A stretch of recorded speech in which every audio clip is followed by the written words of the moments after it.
effet, bonjour Romain Gras. Bonjour. Merci d'être sur France 24. Vous êtes journaliste chez Jeune Afrique, spécialiste de la région des Grands Lacs. Vous aviez d'ailleurs couvert la chute de Goma il y a pile un an. Vous étiez rendu sur place et vous avez ressorti donc un article aujourd'hui, un an après la chute de Goma.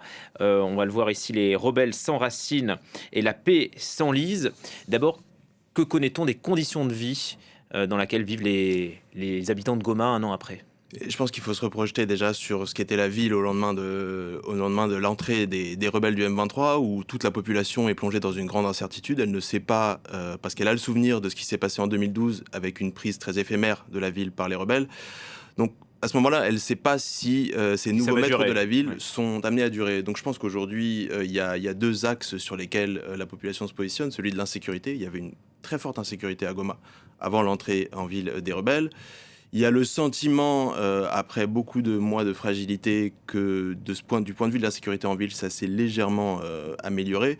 En revanche, il y a un véritable obstacle aujourd'hui pour les rebelles, c'est celui de la normalisation de la vie économique à l'intérieur de Goma, qui reste à l'arrêt, notamment du fait de la fermeture des banques commerciales.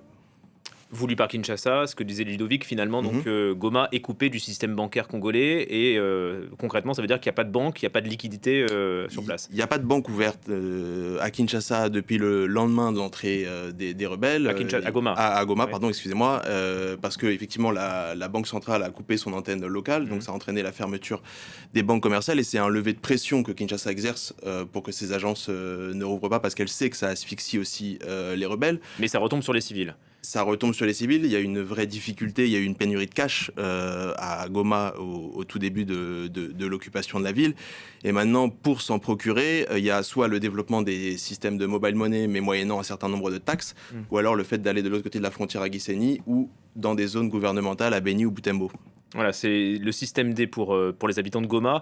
Comment est-ce que la ville est administrée ? Est-ce qu'on le sait ? Il y a une administration parallèle à celle de Kinshasa ? Je pense que c'est ce qu'on essaye de raconter dans l'article qui est paru ce matin, c'est que à la différence de 2012, le M23 a essayé de mettre en place une administration parallèle dont la face la plus visible, c'est la mise en place de gouverneurs provinciaux, mais ça va jusqu'au niveau des villages. C'est des maires, des bourgmestres, des magistrats qui ont été nommés tout au long de l'année.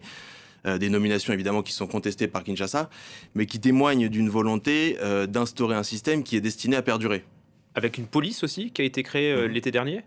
Une police, des recrutements aussi dans l'armée. Il y a la volonté du côté des rebelles de mettre en forme une nouvelle administration, qu'elle soit politique ou militaire.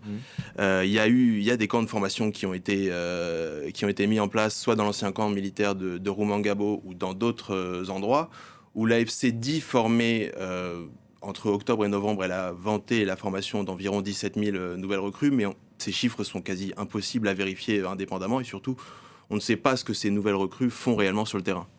Est-ce que l'armée congolaise tente de reprendre la main ou c'est inimaginable en l'état là pour l'instant ? Ça semble difficilement imaginable. La chute de Goma suivie de la chute de Bukavu ont, je pense, acté la débâcle de l'armée sur ce théâtre d'opération.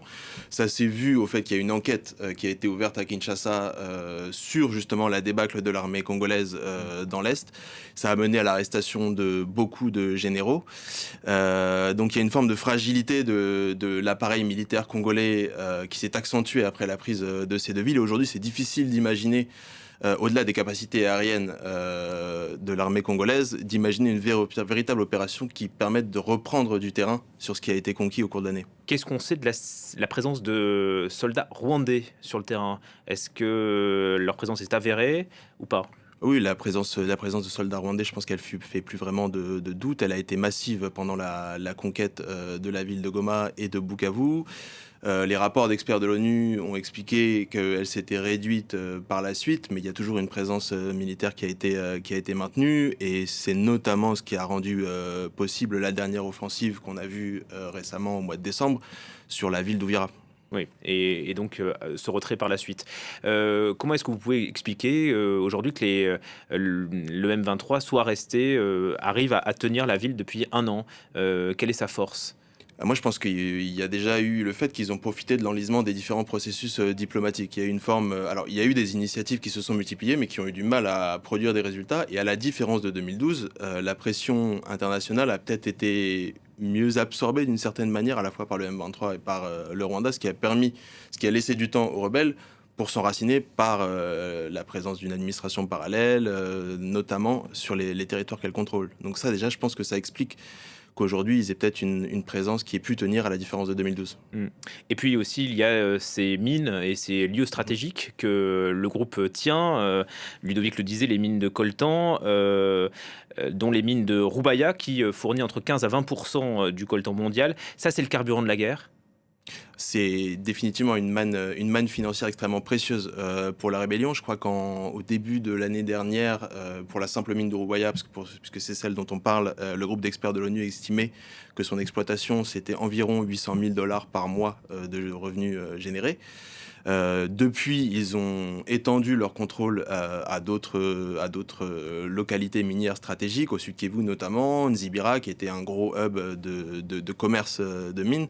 Donc ils ont étendu leur emprise sur toute une série de sites stratégiques qui, dans une période d'incertitude économique avec la fermeture des banques, constituent une manne financière assez précieuse.